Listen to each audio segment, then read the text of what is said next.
Hi everyone. This is the final screencast for Unit 3. I know we talked about just so many other things that we were going to do in Unit 3, but I don't think I think this is just a way for us to ease into it. And the topic here, the focus here is going to be Otto the Second, and then a little bit about Otto the Third. So Otto the Second, he um, began his sole rule in 973. The year before, he married Theophanu, who is a Byzantine princess. We don't know much about her youth or her upbringing. There's lots of princesses, so it's not really actually clear if she was, kind of within the kind of inner circle of the royal family. But what's important here is that her union with Otto II secured peace between the two empires. And they married in St. Peter's Basilica in a ceremony performed by the Pope. Theophanu was the ripe age of 12.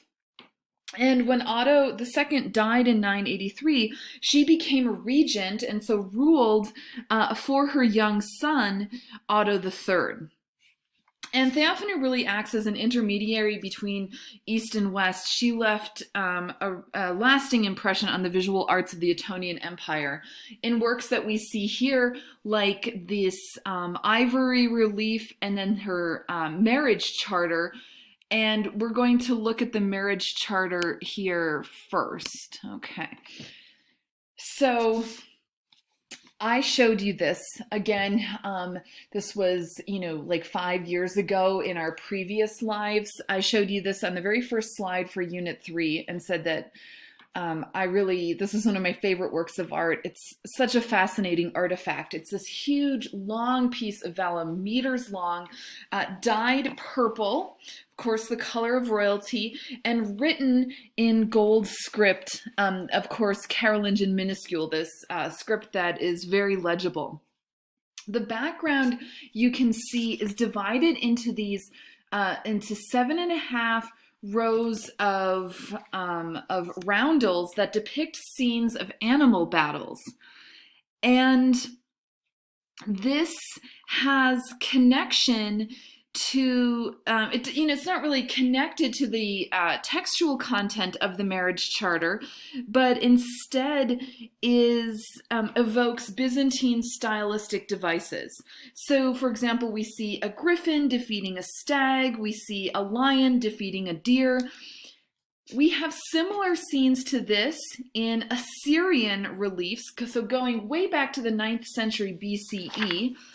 And we also see animal motifs like this in the Persian residence of Xerxes at Persepolis. We have images of peacocks featured in Byzantine art. They're present in the mosaics of San Vitale, for example. And so we have this connection to Eastern cultures, and we have this kind of long date span here because it's unclear whether this was made. This could have been made as a kind of commemoration after the marriage, possibly made after the birth of Otto III in 980. And it was most likely made in Trier. Remember, Trier is the location of an important archbishop, Egbert, an important site of artistic production in the Ottonian Empire.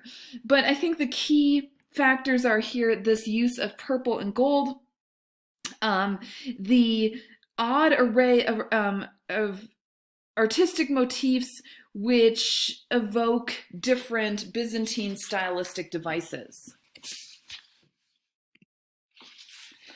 All right, here's that ivory relief. And So the one that we're looking at of Otto II and Theophanu is on the left, but I'm bringing in a slightly earlier example from the Byzantine Empire of Emperor Romanos II and Empress Eudokia, another fantastic name there. And what we see in both of them is Christ in the center, who places crowns on the heads of two smaller figures. Of course, Otto is on the right-hand side of Christ, and Theophanu is on the left. The inscriptions around the figures, we see them all over the place here, and what's so interesting is that it's a mix of Latin and Greek, and it's also full of mistakes.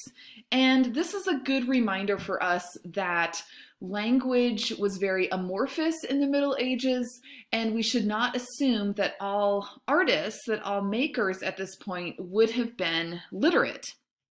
So we see one inscription here for Otto.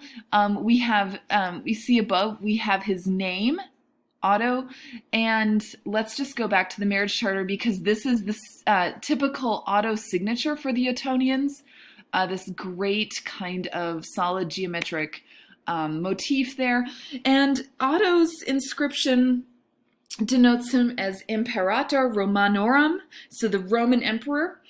And Theophanu, not as the expected Augusta, but here we see the masculine Augustus for her label on the right. She also wears this long frontispiece. This is also typically part of male dress. We see other elements of Theophanu here, the kind of long jeweled headpiece that Empress Theodora wears in the mosaics of San Vitale. We see kind of more Byzantine devices here, but both of them are in these really ornate kind of bejeweled robes, these adorned collars. And then there's this tiny little figure right under Otto who wears a robe covered in star motifs, and he's kind of holding onto Christ's pedestal here. The Greek inscription below Christ and Otto states, "Lord, help your servant John. Amen."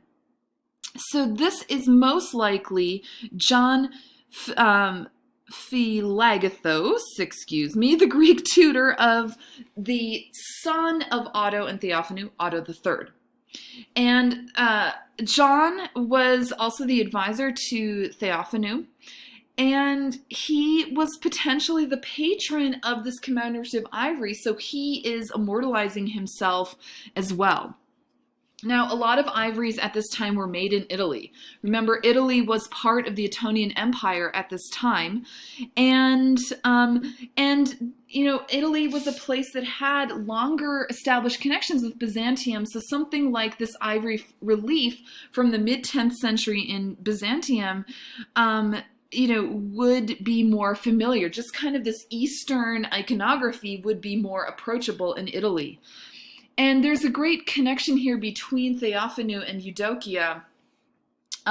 Like Theophanu, Eudokia was a girl of noble birth and was betrothed to a ruler in a distant foreign empire. And so she actually comes from Arles, from present-day France, and was sent to Byzantium to marry Romanos and was henceforth known as Eudokia. So kind of the opposite direction that Theophanu traveled. All right, I think I'm going to end this here and then finish up with just a last couple Ottonian works, in a third video to keep these a little bit shorter. Okay,